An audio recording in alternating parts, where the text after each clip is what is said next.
সাথে আছি আমি কাজী আসিফুজ্জামান। নাগরিক ঐক্যের সভাপতি মাহমুদুর রহমান মান্না অসুস্থ হয়ে হাসপাতালে ভর্তি রয়েছেন। বুকে ব্যথার কারণে শুক্রবার রাত 12টার দিকে তাকে রাজধানীর বাংলাদেশ মেডিকেল বিশ্ববিদ্যালয় হাসপাতালে নেওয়া হয়। তবে তার অবস্থা বর্তমানে স্থিতিশীল ও তিনি শঙ্কামুক্ত বলে জানিয়েছে হাসপাতাল কর্তৃপক্ষ। চিকিৎসকরা জানান মান্নাকে কার্ডিওলজি বিভাগে ভর্তি করা হয়েছে। এর আগে শুক্রবার রাতে 11টার পর নাগরিক ঐক্যের কেন্দ্রীয় কমিটির সদস্য রাজ্জাক তালুকদার সজীব গণমাধ্যমে খুদে বার্তা পাঠিয়ে মান্নার অসুস্থতার খবর জানান। তিনি বলেন, মাহমুদুর রহমান মান্না হার্ট অ্যাটাক করেছেন, হাসপাতালে নেওয়া হচ্ছে। প্রায় 2 দশক পর সিলেটে যাচ্ছেন বিএনপি চেয়ারম্যান তারেক রহমান। আগামী 22শে জানুয়ারি হযরত শাহজালাল ও হযরত শাহপরানের মাজার জিয়ারতের মধ্যে দিয়ে নির্বাচনী প্রচারণা শুরু করবেন তিনি। ওই দিন সিলেটের ঐতিহ্যবাহী আলিয়া মাদ্রাসা মাঠে জনসভায় বক্তব্য দেবেন বিএনপি চেয়ারম্যান। পীর আউলিয়ার ভূমি সিলেট থেকে নির্বাচনী প্রচার শুরু করা বিএনপির দীর্ঘদিনের ঐতিহ্য। 1991 সাল থেকে পরবর্তী নির্বাচনগুলোতে সাবেক প্রধানমন্ত্রী খালেদা জিয়া সিলেট থেকেই প্রচারণা শুরু করেন। এবার সেই পথে হাঁটলেন তারেক রহমানও। 22 জানুয়ারি প্রথমে হযরত শাহজালাল রহমতুল্লাহি আলাহি এবং পরে হযরত শাহপরান রহমতুল্লাহি আলাহি এর মাজার জিয়ারত করবেন তিনি। এরপর আলিয়া মাদ্রাসা মাঠে প্রথম নির্বাচনী সমাবেশ করার কথা রয়েছে। তারেক রহমানের এই সফর ঘিরে উচ্ছ্বসিত বিএনপি ও অঙ্গ সংগঠনের নেতাকর্মীরা। জনাব তারেক রহমান সিলেটি জামাই, আমাদের বোনের জামাই সিলেটে আসবেন, এটি সিলেটবাসীর কাছে অত্যন্ত আনন্দের একটি সংবাদ। 22 তারিখের আলিয়া মাদ্রাসা মাঠের সকাল 10টার জনসভায় উপস্থিত হয়ে জনসভাকে সাফল্যমণ্ডিত করে এদেশের আগামী দিনের একটি সুন্দর বাংলাদেশের পদযাত্রায় শরিক হওয়ার জন্য আমি উদারত আহ্বান জানাই। আগামী রাষ্ট্রনায়ক জনাব তারেক রহমান আগামী 22শে জানুয়ারি সিলেটে আসছেন। এই উপলক্ষে সিলেটের যারা নেতাকর্মী রয়েছেন সবার মধ্যে একটা উচ্ছ্বাস উদ্দীপনা তৈরি হয়েছে। এদিকে তারেক রহমানকে বরণ করতে এবং জিয়ারত নির্বিঘ্ন করতে প্রস্তুত শাহজালাল রহমতুল্লাহি আলাহি মাজার কর্তৃপক্ষ। উনি আমাদের সিলেটের জামাই, ওই হিসেবে আমরা যতটুকু পারি আমাদের মাজারের কর্তৃপক্ষের পক্ষ থেকে ওনাকে স্বাগত করার চেষ্টা করব। বিএনপির চেয়ারম্যানের সফরকে কেন্দ্র করে সার্বিক নিরাপত্তার প্রস্তুতি নিচ্ছে আইন শৃঙ্খলা বাহিনী। প্রস্তুত দলও। ওনার যেখানে যেখানে প্রোগ্রাম থাকবে এবং ওনার আসা যাওয়ার যে পথ, গমনাগমনের পথ, সেখানে আমরা পর্যাপ্ত পরিমাণে পুলিশ এবং অন্যান্য আইন শৃঙ্খলা বাহিনীর সদস্য মোতায়েন করে নিরাপত্তা নিশ্চিত করার কার্যকর পদক্ষেপ গ্রহণ করব। এই জনসভা শেষে তিনি ঢাকার উদ্দেশ্যে যাত্রা করবেন।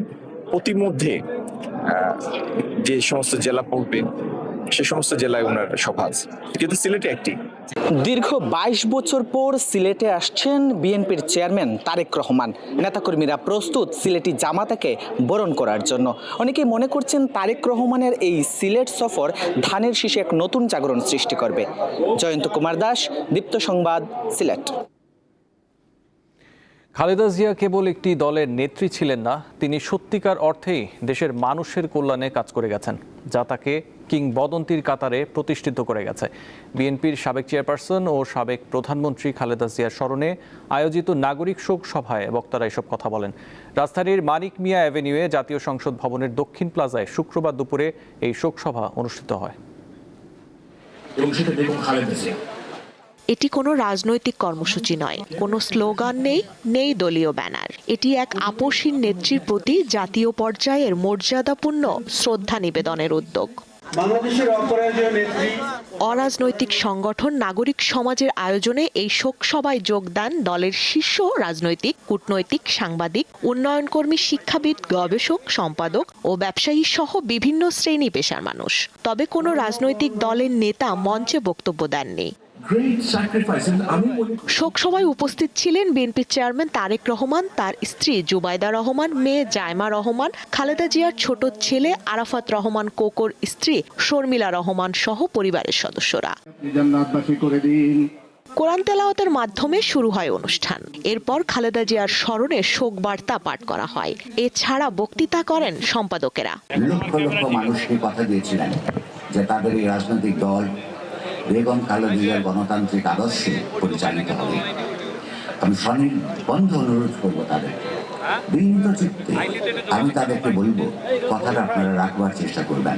এই যে খালেদা জিয়ার যে শেষ বাণী, জ্ঞান ভিত্তিক সমাজ, আমরা যেন এটা অন্তরে সবার ভেতরে আমরা উপলব্ধি করি।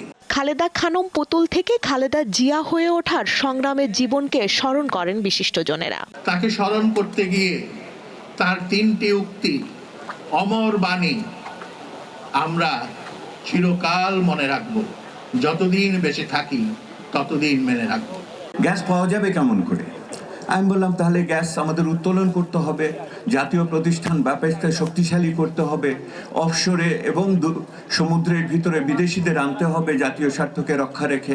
আমাদের জ্বালানি নিরাপত্তার জন্য ওই মিটিংটি ছিল অত্যন্ত একটি নীতি নির্ধারণী মিটিং। তিনি এক প্রকার বিএনপিকে স্যাক্রিফাইস করেন অন প্রিন্সিপল, যে তিনি বাংলাদেশের সাধারণ মানুষ, তিনি যদি সেদিন যেতেন তাহলে বিএনপি বাঁচত, কিন্তু বিএনপির সাথে জনমানুষের যেই দূরত্ব তৈরি হতো সেটা ঘোচানো খুবই কঠিন হতো। উপস্থিত সকলেই গণতান্ত্রিক বাংলাদেশ গড়ে তুলতে সাবেক প্রধানমন্ত্রীর ত্যাগ, সংগ্রাম ও আদর্শকে ধারণ করার প্রতিশ্রুতি ব্যক্ত করেন। আমাদের দায়িত্ব হবে স্বাধীনতা, সংযম ও সম্মানের সঙ্গে সেই স্মৃতিকে ধারণ করা এবং তার বিশ্বাসকে সামনের দিকে এগিয়ে নিয়ে যাওয়া। এই গণতান্ত্রিক সংগ্রামের মধ্য দিয়ে আমরা যেন অতীতের সমস্ত কালিমা মুছে সব নাগরিকের অধিকার বৈষম্যের দেয়ালটা ভেঙে ফেলতে পারি। খালেদা জিয়াকে রাষ্ট্রের সর্বোচ্চ সম্মাননা দেওয়ার আহ্বান জানান আয়োজনের সভাপতি। আমি এই বর্তমান সরকারকে অনুরোধ করব, খালেদা জিয়াকে যেন সর্বোচ্চ সম্মানিত উপাধি দেওয়া হয়। এর মধ্যে অন্যতম হলো প্রিয়জনদের মৃত্যু দেখা। এটা ইচ্ছাকৃত অবহেলা, এটা একটা অমার্জনীয় অপরাধ। এটা ওনাকে হত্যা করার সুদূর প্রসারী পরিকল্পনার অংশ ছিল কিনা তা খতিয়ে দেখা প্রয়োজন। এই বিষয়ে আইনগতভাবে উচ্চ ক্ষমতা সম্পন্ন একটি কমিটির মাধ্যমে ম্যাডামের চিকিৎসাজনিত অবহেলার 3টি বিষয় বিস্তারিত তদন্ত হওয়া প্রয়োজন। বিএনপি চেয়ারপারসনের স্মৃতিচারণ করে আইন উপদেষ্টা বলেন, বাংলাদেশকে ভালো রাখতে হলে খালেদা জিয়াকে ধারণ করতে হবে। যদি বাংলাদেশকে ভালো থাকতে হয় তাহলে বেগম জিয়াকে ইন্টারনালাইজ করতে হবে। ওনার অনেক অসাধারণ কিছু বৈশিষ্ট্য ছিল। উনি সৎ ছিলেন, দৃঢ়প্রতিজ্ঞ ছিলেন, আত্মত্যাগী ছিলেন, দেশপ্রেমিক ছিলেন। ওনার মধ্যে রুচির এক অবিস্মরণীয় প্রকাশ ছিল। খালেদা জিয়ার জন্য দোয়া ও মোনাজাতের মাধ্যমে শোক সভা শেষ হয়। হাসপাতালে চিকিৎসাধীন থাকা অবস্থায় গত 30 ডিসেম্বর ইন্তেকাল করেন খালেদা জিয়া। এর পরদিন রাষ্ট্রীয় মর্যাদায় তাকে জিয়া উদ্যানে দাফন করা হয়। স্বস্তিকা সিংহ, দীপ্ত সংবাদ, ঢাকা। সিলেটের ওসমানী নগরে 3টি বাসের সংঘর্ষে 2 জন নিহত হয়েছেন। এই ঘটনায় আহত হন আরও অন্তত 10 জন। সকাল 7টার দিকে ঢাকা সিলেট মহাসড়কের সোনারগাঁও এলাকায় এই দুর্ঘটনা ঘটে। পুলিশ জানায়, সিলেট থেকে ঢাকাগামী এনা পরিবহন ও ইউনিক পরিবহনের সঙ্গে গাইবান্ধা থেকে সিলেটগামী শ্যামলী পরিবহনের মুখোমুখি সংঘর্ষ হয়। এতে ঘটনাস্থলেই 2 জন প্রাণ হারান। খবর পেয়ে ফায়ার সার্ভিস ও স্থানীয়রা হতাহতদের উদ্ধার করে হাসপাতালে পাঠান। টানা 12 দিন ধরে শৈত্যপ্রবাহের কবলে দেশের সর্বোত্তরের জেলা পঞ্চগড়। দিনের রোদে দেখা মিললেও বিকেল থেকে শুরু হয় কনকনে ঠান্ডা। রাত থেকে সকাল পর্যন্ত ঘন কুয়াশায় ঢেকে থাকছে চারপাশ। সকাল 9টায় জেলায় সর্বনিম্ন তাপমাত্রা 9 ডিগ্রি সেলসিয়াস রেকর্ড করেছে তেঁতুলিয়া আবহাওয়া অফিস। প্রায় একই চিত্র দিনাজপুর ও গাইবান্ধার। তীব্র শীতে বিপর্যস্ত 2 জেলার জনজীবন। দিনাজপুরে সকাল 6টায় সর্বনিম্ন তাপমাত্রা পরিমাপ করা হয় 10.7 ডিগ্রি সেলসিয়াস। গাইবান্ধায় সর্বনিম্ন তাপমাত্রা 12.7 ডিগ্রি সেলসিয়াস। দক্ষিণে জেলা পটুয়াখালীতে কুয়াশা কিছুটা কমলেও শীতের তীব্রতা রয়ে গেছে। সকাল 9টায় জেলায় সর্বনিম্ন তাপমাত্রা রেকর্ড করা হয় 12.5 ডিগ্রি সেলসিয়াস। গাজায় যুদ্ধবিরতির দ্বিতীয় ধাপের অংশ হিসেবে শান্তি পরিষদ গঠন করেছেন যুক্তরাষ্ট্রের প্রেসিডেন্ট ডোনাল্ড ট্রাম্প, যার নাম দেওয়া হয়েছে ইন্টারন্যাশনাল বোর্ড অফ পিস। স্থানীয় সময়ে শুক্রবার গাজার প্রশাসন তদারকির জন্য এই বোর্ডের সদস্যদের নাম ঘোষণা করে হোয়াইট হাউস, যার প্রধান হিসেবে থাকছেন ট্রাম্প নিজে। এছাড়া রয়েছেন মার্কিন পররাষ্ট্রমন্ত্রী মার্কো রুবিও, ট্রাম্পের বিশেষ দূত স্টিভ উইটকফ, যুক্তরাজ্যের সাবেক প্রধানমন্ত্রী টনি ব্লেয়ার এবং ট্রাম্পের জামাতা জ্যারেড কুশনার। এর আগে বৃহস্পতিবার 15 সদস্যের টেকনোক্রেটিক কমিটি গঠন করা হয়, যেটি গাজায় শান্তি প্রতিষ্ঠায় প্রশাসনিক দায়িত্ব থাকবে। এই কমিটিকে স্বাগত জানিয়েছে হামাস। এই অবস্থায় যুদ্ধবিরতি চুক্তির দ্বিতীয় ধাপের আলোচনা এগিয়ে নিতে হামাস সহ ফিলিস্তিনের অন্য সংগঠনগুলোর প্রতিনিধিরা মিশরের রাজধানী কায়রোতে রয়েছেন। এই ছিল এখনকার মতো। এরপর খবর 12টায় দেখার আমন্ত্রণ রইল। এছাড়াও তথ্য বিনোদনের জন্য চোখ রাখুন দীপ্ত টিভি ডিজিটাল প্ল্যাটফর্মগুলোতে। ধন্যবাদ।